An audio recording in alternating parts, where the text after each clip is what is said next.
addicts. So I just wanted to bring you a quick video. I have debated this internally for a little while as to whether to bring this because I do like to focus mainly on the positives, but I did want to highlight a few problems that I've had with Virgin Voyages and reach out to you guys and see if you've had similar experiences with them yourself. So this all started back on June the 5th. I had the Resilient Lady booked for 7 nights from the 2nd of October, which was leaving from Athens, and it's calling in various places in Greece and also Dubrovnik as well. All was great. It's going to be a brand new ship. It was going to be just 7 weeks old when I got on it. But then June the 5th, I've got an email to say that it had been cancelled. Now, I've kind of got a little bit thick-skinned and got used to that kind of thing, what with COVID and multiple cruises cancelled. I'm sure you have too. So it wasn't the end of the world. So at that point, I made a decision to move my cruise to the Valiant Lady for exactly the same date. So I didn't have to rearrange holiday. It was going around the Mediterranean, so the weather wasn't going to be quite as great as it probably would have been in Greece and Croatia. But I thought, hey, why not? The options were to cancel and receive, I believe, 125% refund, or keep the booking and receive 200% back. So all of the cruise fare plus 100% future cruise credit to use as well. And on top of that, they would also give you what they call an access key so you could book another cruise. So I reached out to my travel agent and told them that that was my decision. I'd like to transfer across to the Valiant Lady, and also because of the credits that I had available, it meant that I was able to upgrade to a balcony stateroom instead of the inside room, the solo insider that I'd originally booked. All great. From then on in, I would get once a week an email from Virgin saying, well done, your cruise is on hold, you're only one step away from sailing with us.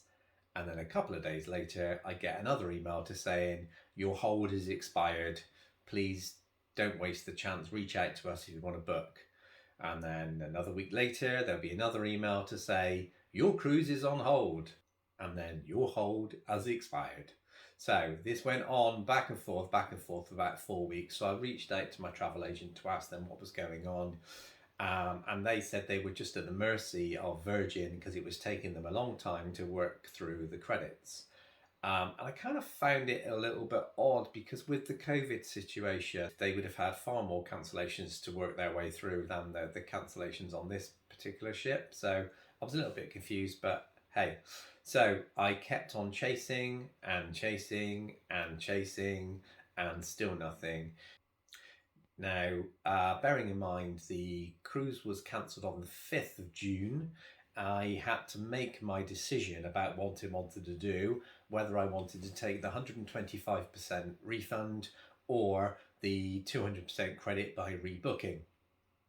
This had to be done by the 31st of July and time was running out. This was getting now to the end of July and I still hadn't heard anything.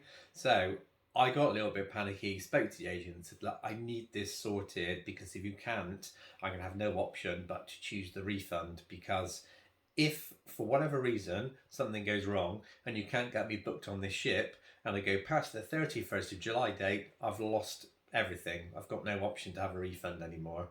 And I'm going to have a credit that I just can't use because there'll be no ship that I can be booked on.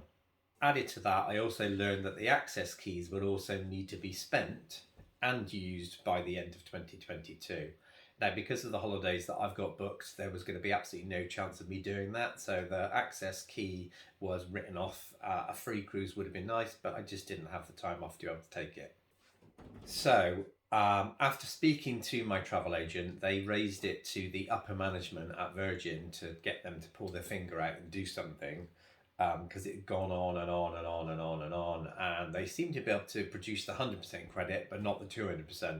So I speak to the travel agent, and when I'm on my Norwegian Epic cruise, which left on August the 2nd, on the 4th of August, I believe, whilst I was on my cruise, I finally got an email from the travel agent to say that everything was confirmed.